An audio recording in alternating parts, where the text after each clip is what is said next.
like in my classes, I think I have one kid who goes to this church, and that's James. All the other kids come from outside. So we expose them to our center. We expose them to prayer after class every time, you know. So whether they have prayer during the week or not, I don't know, but they have it on Kung Fu night. So, and we try to instill in them good principles. And the volleyball team's the same thing. I mean, you got to be disciplined to be good at that. You know, we've been teaching a long time, so we've had students that have become FBI agents, lifetime military officers. We have one little girl that she had spina bifida, and we taught her self-defense in her wheelchair, and she's now a doctor of psychology, psychiatrist.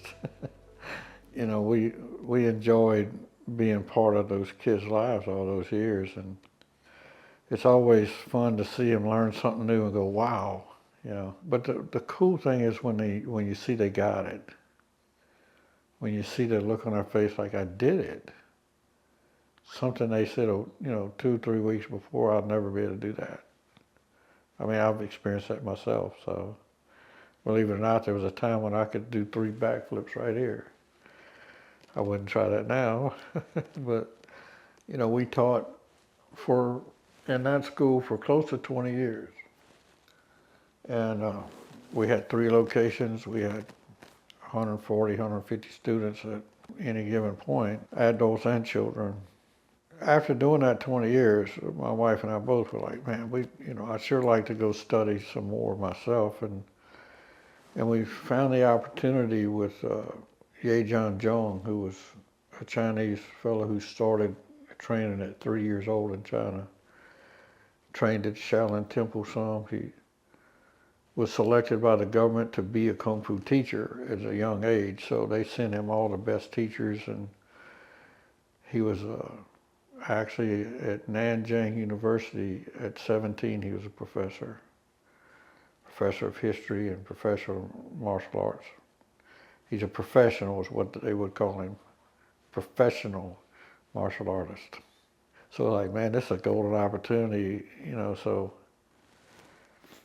you know, we decided that's what we wanted to do when we found out he was moving here. And that was probably a year or maybe longer before he actually moved here. And so anyway, we set a date where we were going to close down our schools, and we gave, you know, the kids a chance to find other schools or decide what they wanted to do. We didn't just cut it off, but, you know, we had 6 months or so where we just wasn't taking any new students. And most of the kids we had at that time were high school to college, so they were fixing to leave anyway.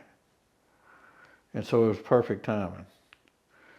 So we sent most of them off to college, some of them to the military and so forth. And we had a few adults that wouldn't let go. They were like, come on, man, we'll come study in the backyard. Don't, you know, like, no, it wouldn't be that good for you to do that. So we went and studied more and probably learned more in that 12 to 13 years than we learned all of our life. So now what I would say is I actually have more to offer than I ever did before. What I love about what we do is so authentic. It's 1800-year-old forms that were done the same way then as they are now. It's what I call true lineage. Okay, it's something I can teach my student, and they can go online and look at the Shaolin Temple training session and see the same thing we're doing. And that's been going on for forever.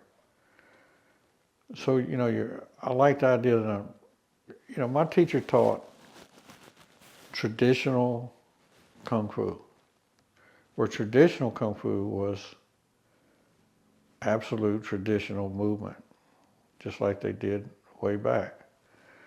And that's what I focused on. It's just something about doing that for them and knowing that thousands and thousands and thousands of people throughout history have done this exact same set of movements over and over and over, just like I'm doing. There's something about that, you know. And I think when people come to this church, they can feel that this church has been doing this 176 years, you know, just being there for people and offering things for people and doing things that most of the time we don't make money on. We don't necessarily get new members even, but it gives the community the opportunity to come out and participate in things with our church family.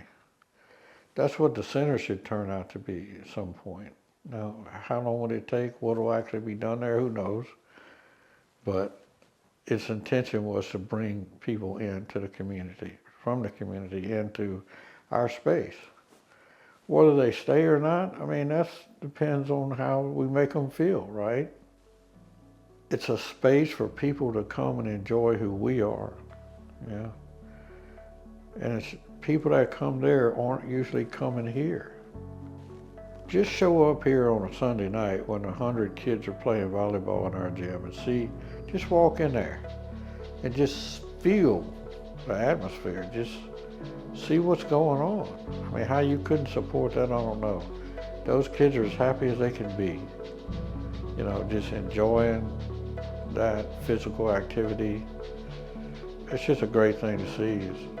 And the fact that that center can offer so many things down the road, so many things. Not that it hadn't already.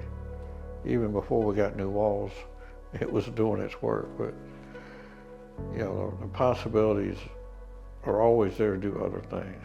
You know, I would love to see more things start up.